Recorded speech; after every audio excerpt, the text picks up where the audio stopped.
Howdy, lieutenants and economists. The most volatile, evil, disgusting things on the planet, humans. If you have a video request, you can always go to assholeconsulting.com. Yeah, I am gonna charge you, kids. And that is the importance of not fucking up. You are such an asshole!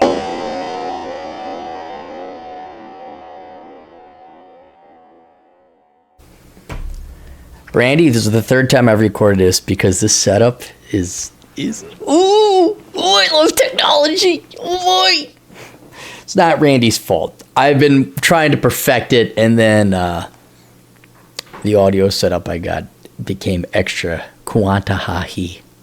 And you guys wanted high def, and I don't even know how you guys, like Coach Red Pill does it. I don't know how. Anyway, we're not here to talk about that. We're here to talk about this Pence Principle. It is a book of one of my sponsors, written by Randall Bentwick. This is a must-read. And for the fourth time, maybe it's the third time, I want to read the same segment I did before. And I'm reading this in part because, of course, I'm paid, but then also I endorse Mr. Bentwick's book because I truly do believe in the handbook, really. It's not terribly long. But you guys should want to read it then because this book can save your life. Now, the reason I picked this part or segment of the book is even to this day, I'll get emails over at Asshole Consulting where you boys are like, well, there's this totally hot girl at work. And I'm like, do you know who this guy is? Do you know who he is? Do you guys watch the news? Do you know who this Quanta is over here? This one? That one? Hang on. That guy right there? Do you know what hell this guy has gone through or went through because of this lying psychopath? Right? And she just made it up out of thin air. Don't give him a reason. Right? Sadly, there are not all women, thankfully. Most women don't hate men. But there's enough of them that do, boys. I know. And the Kavanaugh thing showed me that I was optimistic because there's a lot. And the response to the Kavanaugh, Blasey-Ford, showed me just what a high percentage of women actually do believe that they're all victims and all that. So it is a war, gentlemen, and this book is very timely. And now Kavanaugh's gone the way of all news stories, but every once in a while you hear about false rape accusations, all that. This is vital stuff. So I'm going to read this segment here about work because some of you dumb boys think that you're going to go to work and you're going to meet a girl. So let's go ahead and read this. Work. Work is one of those places where you follow the original Pence Principle to the letter. You do not meet alone with any other woman without the presence of your wife, and you do not attend company parties where alcohol is being served without your wife.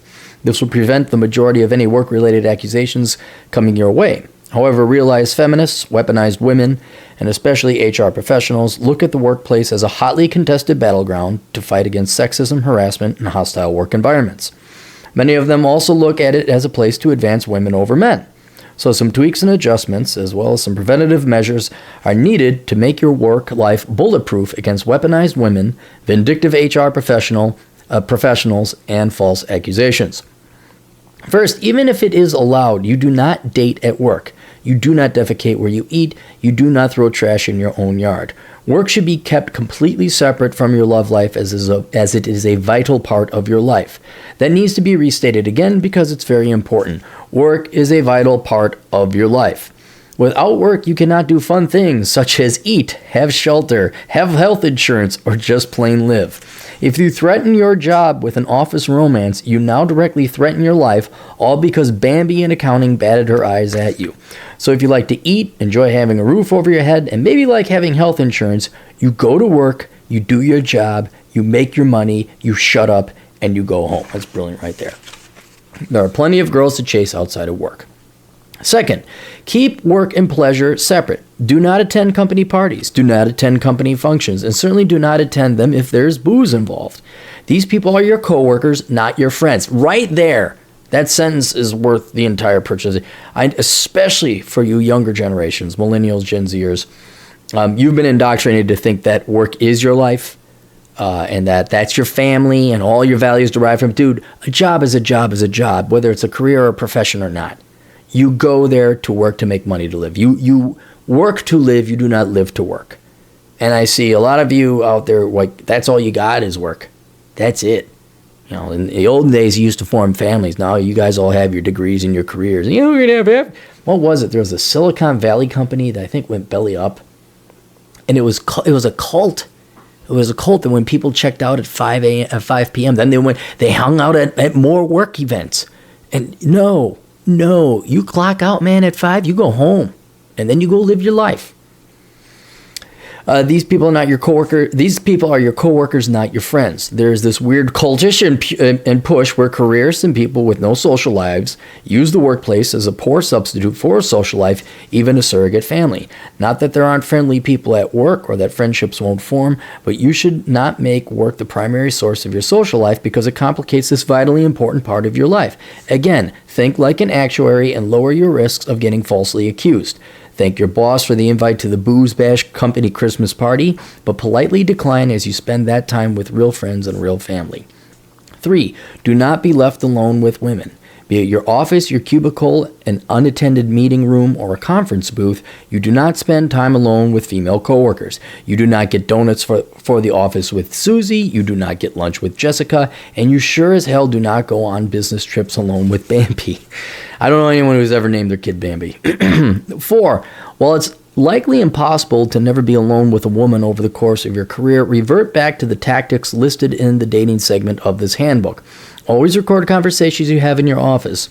Have a discreetly placed body cam on your person, and always save every and all electronic communications you have at work. 5. Do not say anything about your Pence policy. If you do, it will be a lightning rod for criticisms, accusations of sexism, and will make you a target for the petty office politics of the women at the office. If you're in the meeting room by yourself and a woman walks in, you politely excuse yourself to the bathroom. If your boss says you're going to travel to Macon, Georgia with Jessica for the afternoon, you agree, but then grab your boss's ear privately and tell him that you're not comfortable traveling alone with Jessica. And if you're asked to get donuts with Leslie, volunteer to do it by yourself. You essentially want to minimize yourself to the smallest presence possible, making no waves, rocking no boats, but also limiting your exposure to women. Go to work, keep your head down, be polite, quiet, and civil, avoid women, clock out at 5 p.m., and go home. Amen. 6. Work from home if possible. Like attending school online, if you eliminate any chance of a fake accusation if you physically remove yourself from any accusers. It saves you money, it saves you time, it saves you gas, and it can save your career. Finally, self-employment. As the workplace becomes increasingly politicized and as affirmative action promotes women over better qualified men, you'll have to ask yourself if it's worth investing this much time and effort into a risky and unmeritocratic environment. You worked hard to be the best at what you did, and you should be rewarded for it. But if somebody is going to get promoted over you because that person has a vagina, your efforts would be better rewarded elsewhere. Additionally, as younger, more easily offended and indoctrinated women enter the workforce, your chances of getting dragged in front of HR and escorted out of the building by security on some hostile work environment charge is only going to go up. Worse, as the snowflake Hitlers at Facebook showed us, your personal life is their own. If they don't approve of what you're doing outside of work, they will try to get you fired. The only solution to all of this is self-employment. For other reasons, I believe the future for successful people is self-employment and not working in an increasingly Orwellian and stagnating corporate America. But if you really want to proof yourself against false accusations of weaponized women, it's very simple. Become self-employed. If you're self-employed, you can largely avoid the risks of being falsely accused. You can work as a solo independent contractor. You can outsource your work to remote companies. If you do it right, you will be a company of one, and nobody will be able to file a harassment complaint against you. And even if they do, it won't matter. You're the boss, and you're not going to fire yourself. So, short book, guys. I think the audio version is $15 or $16. It was the most expensive. Paperback is $11 or $12, and Kindle is $6 or $7. Think about all you're going to invest. If you're seriously, you think it's not going to happen to you, neither did Brett. Think about all you've invested in terms of your education, your career, your studying, and even in high school. Like you were playing your aces straight. Then the decades that you're going to work as an engineer, an accountant, a CPA, a doctor, or a surgeon, or whatever, all that time, your entire life, K through college, since you were 5 years old, can all be taken away by a false accusation. Now, it doesn't have to be rape, it just can be false accusation, right? And some of them are legitimate, but you read through this book, he highlights a lot of fake ones, and that seems to be a trend. Worse is how the goalpost is constantly moving, where what was considered an innocent social faux pas or whatever, or in the olden days, it was all right if you asked out Betsy in accounting. It was okay. Now, fired. Get you fired. And as mentioned in that segment that we read, there were people at Facebook that wanted to get their global VP fired because he sat in on the Kavanaugh hearings. I mean, these people are mental. They actually think they're entitled to your personal life and can get you fired if you. Brendan Eich, this is not a joke. This isn't hyperbole or rhetoric or not fanaticism. The sky is falling. This shit happens. And you can avoid it from happening to you by reading this book, this handbook, very short. I think it's only 78 pages. Oh, I'm sorry, 128. It's 78 on Kindle. It's 128 in this smaller format. Gentlemen, please, take the time. I know you got to read Marxist studies in college. I know you got to do all that other stuff and take all these worthless classes. Take the time, even take it in on audiobook if you have to. Get the Pence Principle, okay? I know a lot of people here. I'll give you another book that you can read. A lot of people like this book. They said it saved their lives. They didn't major in stupid stuff. They majored in engineering. Yeah, well, what if Betsy from accounting all of a sudden decides that you made a pass at her and now you get fired? Okay, this is where this book comes in. So please consider purchasing Mr. Bentwick's book. I'll put the links down below. Share this with everybody. I owe him. He's actually paid me a fair amount to advertise, but I also do believe in the product, okay? Because not only do I want to protect you boys from worthless degrees and wasting your tuition money, I'd like to prevent you from wasting your lives, not to mention the mental health. And even talks about 2 guys that got sent to prison on false rape accusations, and they were proven innocent 30 years after the fact.